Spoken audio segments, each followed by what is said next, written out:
Hi, my name is Bryce.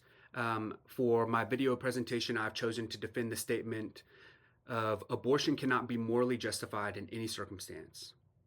Now, in defending this position or this statement, we must first understand what abortion actually is. And according to online resources, abortion is the deliberate termination of a human pregnancy. A deliberate termination of a human pregnancy. And when reading this definition, it's interesting because the definition that they provide for abortion actually disrespects the respect for human life that we find is required of us in the scripture.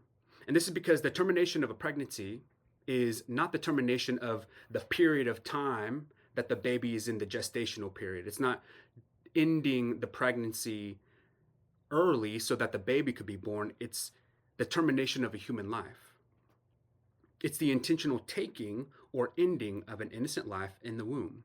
And whether someone is a believer or not a believer, a Christian, or comes from a Christian ethical framework or culture, we understand it to be true that taking a human life, ending an innocent human life, is unnatural and unethical. And in Scripture, God expressly outlaws the unlawful taking of human life. In Exodus chapter 20, we find what is called the Decalogue. And the Decalogue are 10 commandments, of which 10 commandments given by God to the people of Israel. And these 10 commandments are to define the ethical and moral framework by which all people are obligated to live, not just the Israelites, but also us, specifically in the Decalogue. And within the 10 commandments, the sixth commandment, which is found in Exodus chapter 20, verse 13, reads, "You shall not murder." Now, when he says, "You shall not murder," in outlawing murder, he's not outlawing God isn't outlawing every possible situation in which someone could be killed by another individual. And we know this to be true because there's other situations found within the scripture, such as self-defense. And you can see that in Exodus 22, verses 3 through 4, where God, who is the Lord of life, he gives life and he takes it away. This God authorizes a lawful taking of a human life in the cases of self-defense, or in a case of self-defense. And even in this situation, if you go and read chapter 22 of Exodus, verses 3 and 4, God is regulating that situation in such a way as to avoid unnecessary taking of human life as much as possible. It isn't just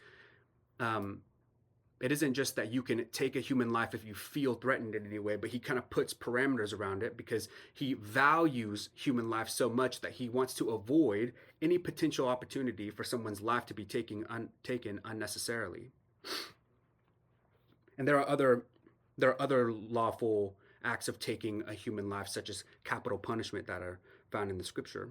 And so in Exodus 20, verse 13, when it says, "You shall not murder," it is referring to the unlawful act of intentionally taking a life of an innocent human being. And abortion itself squarely falls in with the parameters of the sixth commandment. Abortion is murder. Some, however, in an effort to defend the right to abortion, will venture to question the claim on whether or not the baby within the womb is actually a human being in the same way that you and I might be. They'll say that they aren't valued, or they don't have the same value as a person because a person doesn't receive personhood until after they are born. But God himself, who created life, who defines life and gives value to it, would argue otherwise in Exodus chapter 21, verses 22 through 25. And if you look to chapter 21, chapter 21, verses 22 through 25, this is what we would call a case law. Case laws found in the scripture are scenarios where the Decalogue, or the 10 Commandments, are applied to real life situations so that it reveals the true intention and meaning of each of the laws given, each of the 10 Commandments, and how it's played out. And the case law found in chapter 21 that we're going to look at describes a situation regarding a pregnant woman. And the pregnant woman is harmed by a man unintentionally, and it's going to give two separate scenarios. One of the scenarios is where the woman is unintentionally harmed, or unintentionally hit and she's harmed, and then the other one is where she's unintentionally hit and she's not harmed. But the key to this point is that she's pregnant. So let's read in Exodus chapter 21, verses 22 through 25. It says, "When men strive together and hit a pregnant woman so that her children come out, as though she births her children, but there is no harm, the one who hit her shall surely be fined. And the woman's husband shall impose on him, and he shall pay as the judges determine." So this first scenario is that if a man and another man are striving together, they're fighting, and they unintentionally hit a woman, and that hitting her causes her to birth her children early, and there is no harm to the woman or to the child, he will be fined. His punishment is therefore given to him for accidentally causing harm or causing her to birth her child early. And this reveals, if you're thinking about it, this reveals that it is not only that we are not to murder, right? It is that we are obligated to protect life. And this falls under the category of the doctrine of carefulness, because this man is fined, he's given a punishment because he was not careful, he was not watchful and intentional to protect the life of the woman and subsequently the life of the unborn child. And that reality also communicates the fact that God values life in the womb just as he values life outside of the womb. And that's the case if he hits her and there is no harm. But the second one is if there is harm. It describes the punishment it describes the type of punishment given to the man if there is harm that occurs.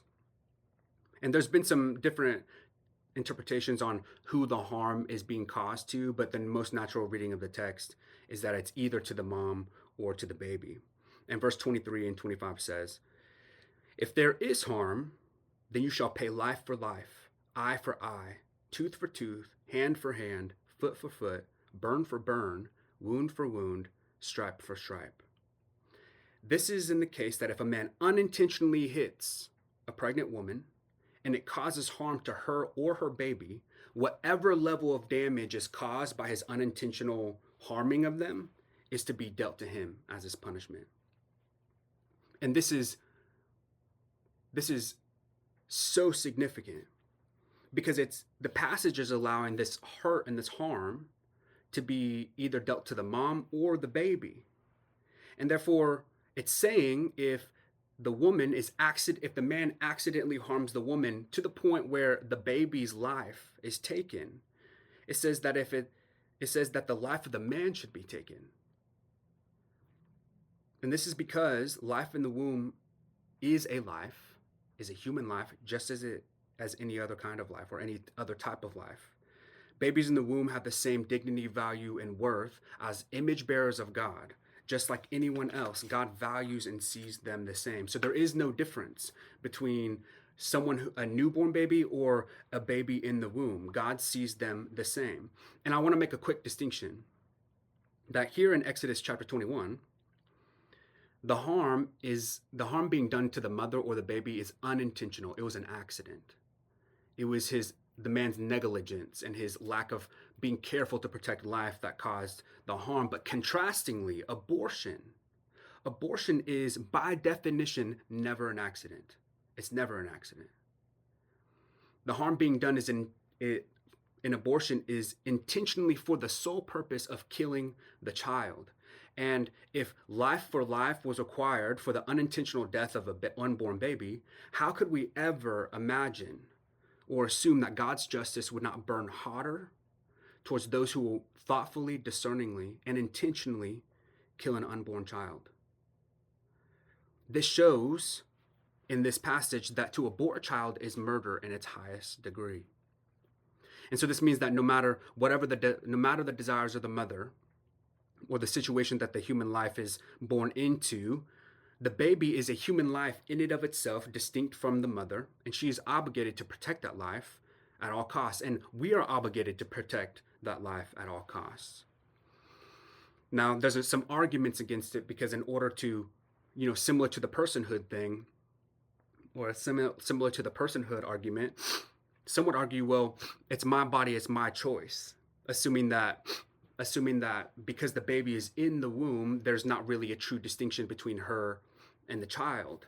And unfortunately, those who claim that are betrayed by their own science, because biological research says that at the moment of conception, the baby within the womb, no matter the level of development, it's at the very moment of deception, possesses its own DNA strand and blood type, distinct from the mother.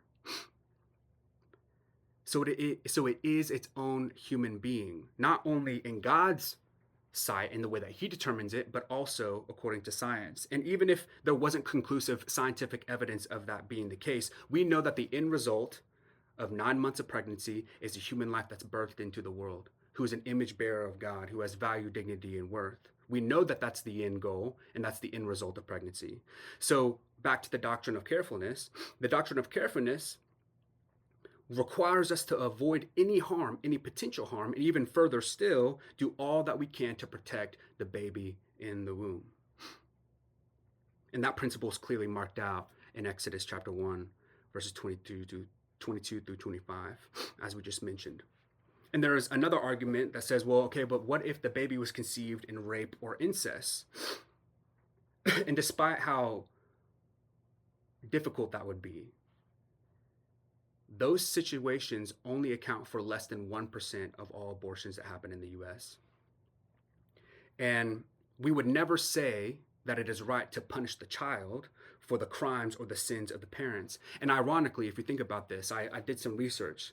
Ironically, in the United States of America, it is not lawful to apply the penalty of capital punishment to those who commit rape. Rape offenders are not able to receive capital punishment for the crime of rape. And so if you think about it, if the criminal the offender who has produced this baby, it is unlawfully able to be killed because of their sins or because of their wrongdoing, why would the innocent child receive the ultimate punishment for a crime that they didn't commit? There is no situation where we would ever punish the child for the parents' actions. And even on the contrary, there are systems in our government put into place that are for the purpose of protecting the child against the sinful or dangerous actions of the parents. We protect children at all costs, whether they're in the womb or outside of the womb. So whatever the situation that presents itself, there is no moral justification for the killing of an innocent baby inside of the womb, because the scripture tells us that we are explicitly prohibited from murdering. The scripture tells us that the baby is explicitly a human life. We see that in Psalms 139, that God knits us together in our mother's womb. He creates us with intentionality in that period of our life. And we are explicitly obligated to protect life. Abortion, therefore, cannot be justified under any circumstances whatsoever.